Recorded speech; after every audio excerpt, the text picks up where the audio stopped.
Hi, I'm Frank with Easyflex, and in today's video I'm going to show you tips on how to install an Easyflex flexible sprinkler connection on a hat furring channel sealing system.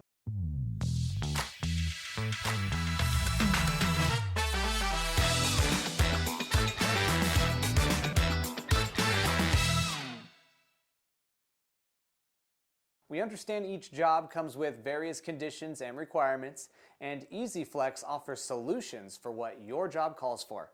Okay, let's get started.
I hope I was able to show you some tips on how to install an Easyflex flexible sprinkler connection on a hat furring channel sealing system.